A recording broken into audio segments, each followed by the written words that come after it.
पुण्यभूमि देवभूमि आर्यभूमि भारतवर्ष बहु महात्मा पुण्यात्मा महापुरुष ये होचंती अवतरण स्थल। जुगे जुगे भगवान दुष्ट मान को विनाश करी संत मान को पालन निमंते भगवान को अवतार घटी। सही न्याय त्रेतया जुगर जे होचंती पुण्य पुरुष जे होचंती महान पुरुष जे होचंती स्वयं भगवान जहाँ को जाति इष्ट बोली परिगणित करिछि से होचंती मर्यादा पुरुषोत्तम राम। त्रेता जुगरे अवतीर्ण हला परे भारत वर्ष रे खेला लीला करिसंती एवं से राम आज समग्र भारत वर्ष विश्वर गुरु राम को आदर्श रे अनुप्राणित होइछि उद्बुद्ध होइछंती समग्र भारतवर्ष। बिल क्लिंटन अमेरिकार राष्ट्रपति तांको पचरा गला तुम जीवन लक्ष्य कौन कहले मो जीवन लक्ष्य होची अमेरिका रे राम राज्य प्रतिष्ठा करिबा। ए गोटिक धाड़ी प्रमाणित करूची रामंकर महत्व और महिमा। सेदिन आपनकर बडलाट लॉर्ड क्लाइव जेतेले पार्लियामेंट रे भाषण देले एवं सेतिके बेले पार्लियामेंटारियन मान पचारले तमे आम पई भारत रु कोन आनिच कला भारत रो दुईटी जिनिस होची दुर्मूल्य भारत रो दुईटी जिनिस होची विरल एक रे ला राम कहानी आ दुई रे गंगा पानी भलिया पानी विश्व रे नाही राम कथा भलिया कथा विश्व रे नाही जहाँकि सात दरिया 13 नई पारी है समग्र विश्वर सहस्र जनता को मंत्रमुग्ध लुब्ध प्रलुब्ध तथा विमुग्ध करी। तबे विचार करिबा वाल्मीकि पचरा गला ये राम कथार केते दिन एक अबारित धारा केते दिन चलिबो ना जबत स्थास्यन्ति गिरयो सरितस्व महितले तावत रामायणी कथा लोकेषु प्रचरिष्यति। जेते दिन पर्यंत नई नाल पहाड़ पर्वत गिरिबंधुर सज्जा ग्रह नक्षत्र तारा सूर्य अवतीर्ण अछंती सेते दिन पर्यंत ए कथार शेष नाही ए कथार शेष नाही। तेबे रामंकर अवतार आमे रामंको शिखिले कौन कहीं रामंको मर्यादा पुरुषोत्तम बोली आख्या दिया जाइछि। सेइथि पई वाल्मीकि तांग रामायण रे कहिसंती रामंकर 9टी गुण रहिछि जो सुगुण गुड़िक आम उपरे प्रतिभात होछि। आचार विनय विद्या प्रतिष्ठा तीर्थ दर्शन प्रभुंकर आचार प्रभुंकर विचार प्रभुंकर प्रतिष्ठा प्रभुंक विनय भाव यह कुत्रा भी दृष्टि गोचर होए नाही। रामंक भलिया जुग पुरुषोत्तम जे कि मर्यादा पुरुषोत्तम कृष्ण लीला पुरुषोत्तम ये उभय होचंदी भारतीय संस्कृति धर्म परंपरार मूलाधार। भगवान राम अवतीर्ण हेले आ जीवन रे तांकर जो पितृभक्ति ताहा कुत्रा भी दृष्टिगोचर हुए नहीं। बिना प्रतिवाद रे सहास्य वदन रे मां को प्रस्ताव को अनुमोदित करिसंती राम जे नाई मां मु जीवी पिता दिन्न मोई कानन राजू जह सब भांति मोरे बड़ काजू हसी हसी सहास्य वदन रे राति पाइले राज सिंहासन विमंडित करिवा कथा किंतु 14 वर्ष वनवास आवरी रले केवल पितृ सत्य पालन करिवा पाई। सेइथि पाई राम होछंती सत्य संध। एभली सत्य पुरुष आउ जन्म हेबे कि नाही कहि हेबो ना। सत्य पालिबा पाई निरंतर से प्रचेष्टा जारी रखि। भातृ प्रेम न कहिबा बरम भल भाई की केमिति भल पाए मोर राजोध्या सिंहासन दरकार नहीं तू भरत नहीं जा भरत अयोध्यार राज सिंहासन केते बड़ त्याग भातृ प्रेम निज भाई की सांगरे रखी। मने पड़ी जाए से दिन कथा बापा गोटे पिजोड़ीटे देइछंती रामन को खाइबा पाई राम बारीपट को पिजोड़ीटे नहीं गले 4 खंड करी काटी देले खंडिए भरत को खंडिए लक्ष्मण को खंडिए शत्रुघ्न को बांटी देले।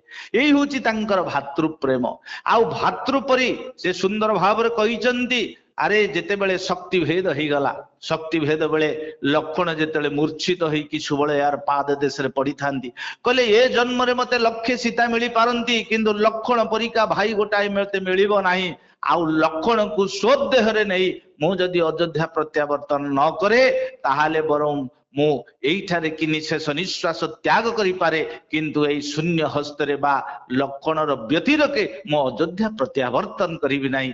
यही हूँ रामंकर भातृ प्रेम।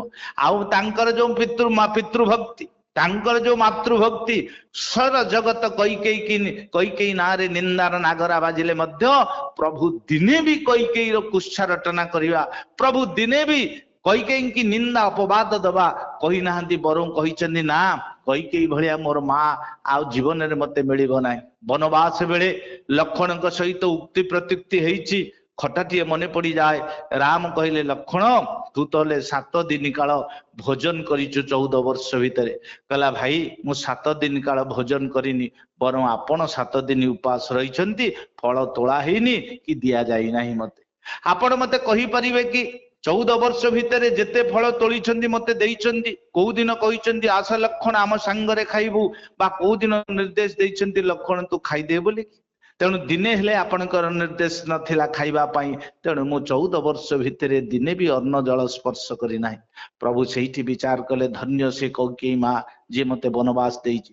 ଯୋଉ ରାମ ଗୋଟାଏ ଭାଇର ପେଟକୁ ଚିହ୍ନି ପାରିଲାନି, ଯୋଉ ରାମ ଗୋଟାଏ ଭାଇର ଦୁଃଖକୁ ବୁଝି ପାରିଲାନି, ସେଇ ରାମ ଯଦି ଅଯୋଧ୍ୟାରେ ରାଜା ହେଇଥାନ୍ତେ ପ୍ରଜା ମାନଙ୍କର ଦୁଃଖ କଣ ବୁଝିଥାନ୍ତେ? ଏଇ ହଉଛି ତାଙ୍କର ମାତୃଭକ୍ତି। କହିଲେ ନା କୈକେୟୀର କିଛି ଦୋଷ ନାହିଁ। ଏପରିକି ରାବଣ ପ୍ରତି ପ୍ରଭୁଙ୍କର ଯୋଉ ବିଚାର, ଶତ୍ରୁ ପ୍ରତି କେମିତି ବ୍ୟବହାର କରାଯାଏ, ଶତ୍ରୁଙ୍କ ପ୍ରତି କିଭଳି ସମବେଦନା ରହିବ, ତାହା ମଧ୍ୟ ଆମେ ରାମାୟଣରୁ ଶିଖିଥାଉ। ମୋର ମନେ ପଡିଯାଏ ଯେତେବେଳେ ଲଙ୍କା କଟକରେ ରାବଣ ବଦ୍ଧ ହେଲା ପରେ ପ୍ରତ୍ୟାବର୍ତ୍ତନ କରିବା ପାଇଁ ପ୍ରସ୍ତୁତି ପର୍ବ ଚାଲିଛି, ଲକ୍ଷ୍ମଣ କହିଲେ ଭାଇ ଆମେ ଆଉ ଅଯୋଧ୍ୟା ଯିବା ନାହିଁ। କାହିଁକି ଯିବାନି? ଏତେ ବଡ ସ୍ୱର୍ଣ୍ଣମୟ ଲଙ୍କା, ମୋ ଇଚ୍ଛା ହଉଛି ଏଇ ସ୍ୱର୍ଣ୍ଣମୟ ଲଙ୍କାରେ ଶେଷ ଜୀବନ ଅତିବାହିତ କରିବା ପାଇଁ। ସେଇଠିକିନି ରାମ କହିଲେ ନା ନ ରୋଚତେ ସ୍ୱର୍ଣ୍ଣମୟୀ ଲଙ୍କା ଅପି ଲକ୍ଷ୍ମଣ ଜନନୀ ଜନ୍ମଭୂମିଶ୍ଚ ସ୍ୱର୍ଗାଦପି ଗରିୟସୀ। ରେ ଲକ୍ଷ୍ମଣ ମୋର ଏ ସୁବର୍ଣ୍ଣମୟ ଲଙ୍କା ଦରକାର ନାହିଁ, ମୋର ଐଶ୍ୱର୍ଯ୍ୟ ପ୍ରାଚୁର୍ଯ୍ୟ ମାଧୁର୍ଯ୍ୟ କିଛି ଦରକାର ନାହିଁ, ମୋର କେବଳ ଦରକାର ଜନନୀ ଜନ୍ମଭୂମିଶ୍ଚ ସ୍ୱର୍ଗାଦପି ଗରିୟସୀ। ମୋର ସେଇ ଜନ୍ମ ମାଟି ଦରକାର। ଜନ୍ମ ମାଟି କି କପାଳର ଚନ୍ଦନ କରିବାର ଯୋଉ ସୁନ୍ଦର ବାର୍ତ୍ତା, ତାହା ରାମ ହିଁ ସମଗ୍ର ବିଶ୍ୱକୁ ପ୍ରଚାରିତ ପ୍ରସାରିତ କରିଛନ୍ତି। ମୋର ସେଇ ସରଜୁର ରେଳ, ମୋର ସେଇ ଅଯୋଧ୍ୟାର ସେଇ କର୍ଦ୍ଦମାକ୍ତ ମାଟି, ପାଣି ପବନ ହଉଛି ମୋ ଜୀବନର ପ୍ରତିଟି ଶିରା ପ୍ରଶିରାରେ ପ୍ରବାହିତ। ତେଣୁ ମୁଁ ଜନ୍ମ ମାଟି କି ଫେରିବି, ମୋର ଜନ୍ମ। ସେଇଥିପାଇଁ ରାମ ତାଙ୍କର ଜନ୍ମଭୂମି କି ଫେରିଲେ। ମହାପ୍ରଭୁ ଜଗନ୍ନାଥ ବର୍ଷକୁ ଥରୁଟିଏ ଆପଣଙ୍କର ଗୁଣ୍ଡିଚା ଯାତ୍ରାରେ ଶ୍ରୀମନ୍ଦିରରୁ ଗୁଣ୍ଡିଚା ବାଡି ଅର୍ଥାତ କର୍ମଭୂମିରୁ ଜନ୍ମଭୂମି କି ଯାତ୍ରା କରନ୍ତି। ତେଣୁ ରାମଙ୍କ ଜୀବନ ହଉଛି ଅନୁକରଣୀୟ, କୃଷ୍ଣଙ୍କ ଜୀବନ ହଉଛି ସ୍ମରଣୀୟ। ଏବଂ କୃଷ୍ଣ ରାମଙ୍କ ଜୀବନକୁ ଆମେ ଯଦି ନିଜ ଜୀବନଚର୍ଯ୍ୟା ଭିତରେ ପ୍ରତିପାଳିତ କରିବା, ସୁନ୍ଦର ସମାଜ ଗଠନ ହେଇପାରିବ, ରାଷ୍ଟ୍ର ନିର୍ମାଣ ହବ।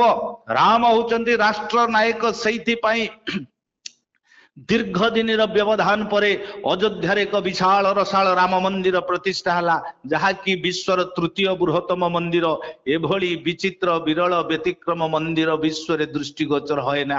ଆପଣ ଶୁଣିଲେ ଆଶ୍ଚର୍ଯ୍ୟ ହେଇଯିବେ, ଗୋଟିଏ ବସ୍ତା ସିମେଣ୍ଟ କିମ୍ବା ଚାଖେଣ୍ଡେ ଛଡ଼ ମନ୍ଦିରରେ ଲାଗି ନାହିଁ। କାହିଁକି ଛଡ଼ ସିମେଣ୍ଟ ଲାଗିଲାନି? ସିମେଣ୍ଟ ଆଉ ଛଡ଼ର ଆୟୁଷ ହଉଛି ମାତ୍ର 100 ବର୍ଷ, କିନ୍ତୁ ଯୋଉ ମନ୍ଦିର ତିଆରି ହେଇଛି ତାହା 2500 ବର୍ଷକୁ ଦୃଷ୍ଟିରେ ରଖି କରାଯାଇଛି। 70 ଏକର ଜାଗା, 2.5 ଏକର ଜାଗାରେ କିନି ମନ୍ଦିର ନିର୍ମାଣ କରାଗଲା। 5000 କୋଟି ଟଙ୍କା ଆୟ ହେଲା। ଭାରତ ବର୍ଷର ପ୍ରତ୍ୟେକ ଲୋକ 1983 ମସିହାରୁ ଅଦ୍ୟାବଧି ସମସ୍ତେ ସେ ମନ୍ଦିର ପାଇଁ ଦାନ କରିଛନ୍ତି, ଯାହାର ଆୟ ହଉଛି 5000 କୋଟି, ଖର୍ଚ୍ଚ ହେଲା ମାତ୍ର 1400 କୋଟି। ଏବଂ ଆଜି ହଉଛି ତାଙ୍କର ସେଇ ଆବିର୍ଭାବ ଦିବସ, ଜନ୍ମ ଦିବସ। ନବମୀ ତିଥି ମଧୁମାସ ପୁନିତା ଶୁକ୍ଲ ପକ୍ଷ ଅଭିଜିତ ହରିପ୍ରୀତା। ସୂର୍ଯ୍ୟ ବଂଶରେ ଆଜି 12ଟା ବେଳେ ରାମଲାଲଙ୍କର ମଥାରେ କିନି ସୂର୍ଯ୍ୟ ତିଳକ ଲାଗି ହେବ, ଆଉ ସୂର୍ଯ୍ୟରେ ସୂର୍ଯ୍ୟ କିରଣରେ ସହସ୍ରାଂଶରେ ସେ ସ୍ନାନ କରିବେ। ଆଜିର ହେଉଛି ଦିବସର ଅନ୍ୟ ଏକ ଅବିସ୍ମରଣୀୟ ମୁହୂର୍ତ୍ତ। ତେଣୁ ଜୀବନରେ ଏ ଜାତି ରାମଙ୍କୁ ଭୁଲି ପାରିବନି, ଏ ଜାତି ଅଯୋଧ୍ୟାକୁ ଭୁଲି ପାରିବନି, ଏ ଜାତି ରାମାୟଣକୁ ଭୁଲି ପାରିବନି। ରକ୍ତ ମାଂସ ଶରୀରର ମଜ୍ଜାରେ ଏଭଳି ଭାବରେ ରାମାୟଣ କଥା ଆମର ସମ୍ପୃକ୍ତି ଲାଭ କରିଛି, ଉଜ୍ଜୀବିତ ହେଇଛି, ଯାହାକୁ ଏ ଜାତି କସ୍ମିନ୍ କାଳେ ଭୁଲି ପାରିବନି। ତେଣୁ ଆଜିର ଏଇ ପବିତ୍ର ଦିନ, ଯାହା ହଉଛି ଚୈତ୍ର ମାସ ଶୁକ୍ଳ ପକ୍ଷ ନବମୀ ତିଥିରେ ଭଗବାନଙ୍କ ଆବିର୍ଭାବ ହେଇଥିଲା, ସେଇଥିପାଇଁ ଆଜି ହଉଛି ରାମ ନବମୀ। ଏଇ ରାମ ନବମୀରେ ରାମଙ୍କର କୃପା ଦୃଷ୍ଟି, ରାମଙ୍କର କୃପା କୈବଲ୍ୟ ସମସ୍ତଙ୍କ ଉପରେ ବିଚ୍ଛାରିତ ହଉ, ଆଉ ସହସ୍ର ଶ୍ରଦ୍ଧାଳୁ ଜନତା ମାନେ ରାମ ଭକ୍ତିରେ ଉଦ୍ବୁଦ୍ଧ ହୁଅନ୍ତୁ। ଏଇ ହଉଛି ମୋର ବିଚାର। ଜୟ ଜୟ ଶ୍ରୀରାମ, ଜୟ ଶ୍ରୀରାମ, ଜୟ ଶ୍ରୀରାମ।